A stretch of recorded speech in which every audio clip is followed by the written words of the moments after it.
All right, guys, going to be installing the Hansshow. This is the running boards for the Tesla Cybertruck. My buddy's over here right now. We are gonna raise the Cybertruck up just so we have as much room on the bottom as possible so that we can get this thing installed. Now, I did watch a couple of videos and looks pretty straightforward.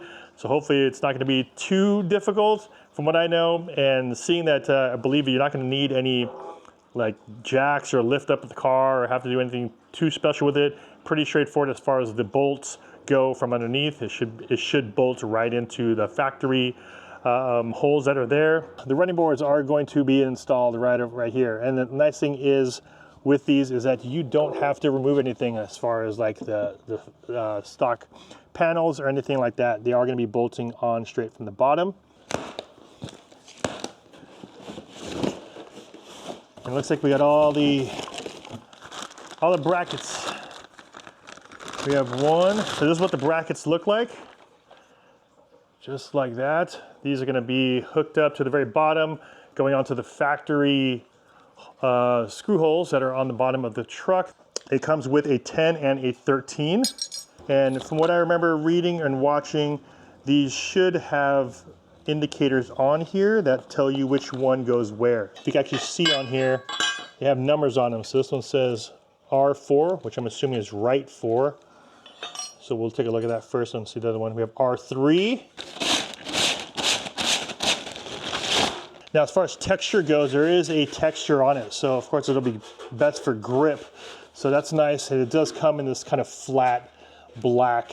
L1, I'm assuming we'll have L2. All the way up to L4. All right, so left, and there you go, L4. All right, so looking at the instructions, we are at the head of the car, which is right here. So head of the car, which is right there. The very first one, the closest one to the front of the car is going to be number 15. 15 is the bracket 4. So bracket 4, which is this one right here, the L4, is going to be at the front of the car. It's going to be matching up to these holes down here. So you can see that there's one right there, this one right here, which we have to take the bolt out, and then this one is actually on the frame itself. So that one is already open. So that one has a thread in there. It looks like it has a thread, and then this bracket will go right here, and this presses up. This little piece right here will press up against the lift point of where you are supposed to be jacking your car up. It says lift point right here. So you'll be putting that bracket just like this. And that's what it'll look like from the top. L3 is going to do the same. This is the bracket for L3 here. We're going to unscrew this one. The other hole is right over there. And it's going to mount just like this. So that's going to be the L3, and then we'll do the same with L2 and L1. All right, so here is the 10 mil that comes with it, and you're just going to need to unscrew this one right over here. So let's do that. All right, so for the longer screws, it's going to be replacing the ones that we took out. So these, the ones that we took out, they're going to be replacing those. Smaller hole of the two, because it is a smaller screw. That's going to go on next. Okay, so that's the base of it here. And then the part that you took off from the inside, you're going to take one of these spacers, and that's going to go right above it. So the areas where you're going to be putting the longer screw are the ones where you took these out here. And also that's what's going to need the spacer, because it's going to fill in that hole. You're going to put on the larger of the two springs, as well as the larger hole washer will go there, and that'll go straight into the frame of the car. There's actually the holes are already drilled there, and that's what you're going to use to mount these screws on to the bracket. All right, so we have the L4 bracket. Like I said, L4 is the closest one left side to the front of the car.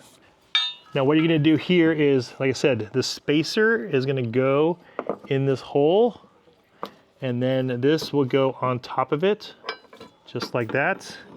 And then you're going to take the longer screw thread that up here. And then you have this one here, which is the shorter screw. You're gonna put the spring on, you're gonna put the washer on, and this one goes into the body of the car where there was no screw in there. So it's threaded, it's ready for you, and you just have to tighten this one up. You might want to use your own tools, it might be a little bit faster. And then so 13 over here. You have the pressure here, and you have this that is holding it back here. So when this gets pulled down, it stops right here. This bar will stop it from flexing too much down.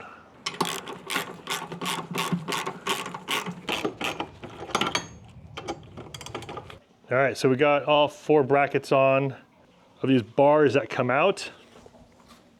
Let's see what it looks like underneath. All right, so when installing the running board now, these hooks are gonna be, these plates right here are gonna go on the inside, and it's gonna be like this. And you're gonna flip this over, and these 2 screws right here are what's gonna be upside down. It's gonna be like this now, and that's what's gonna go on the inside here to hold this down.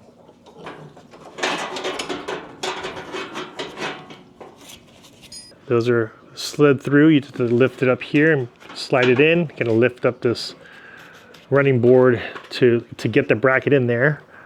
But once you do that, next is gonna go washer, then another spring, and then the nut. Tighten it down all the way. That way it gives us a little bit of room for us to adjust it if we need to. All right, this side is in, and this is what it looks like. All mounted up. Now when you have the top running board on the brackets, if you keep the bolts loose enough, you can slide them back and forth a little bit just so you can adjust it to your liking as far as how far back you want it to go. We're good. We're taking this all the way back here because of the fact that you have the passenger coming in here on this side. Step on here. Yeah, this is nice to have just going in and out. All right, now that we completed this side, let's go ahead and duplicate everything else on the other side of the truck. Now, the one thing that you mentioned was maybe how would it have looked like if it was more squared? Because right now it is rounded. It's rounded here, and there's not too many, of course, round spots or round areas on a Cybertruck. Everything is very squared off. So I'm not sure if you know, if it would have looked better square, these bars kind of squared here to match a little bit more. I'm just trying to think that maybe they just went with the round look, or the round edging is for safety reasons. If you're going to be getting in and out of the car, having it a little bit more round here might be a little bit easier. You're not going to hit an edge. Another question we had is on the brackets on the very bottom. Now it is going to be one of the pressure points on it is where the lift is. So I'm not sure if you were to bring your car in, if they needed to throw this up on a lift, what would happen? Are you able to lift it from the bracket or from another area there? Because one of the spots here actually is using the lift spot for the bottom of the truck. And there it is, guys. Just a quick little installation video of the Hansshow Tesla Cybertruck running boards. Of course, all the links will be down below in the video description. Also, they're having some specials and some deals. Make sure you guys check those links down below. If you guys got some value from this video, a big like would be much appreciated. I'll see you in the next one. Take care.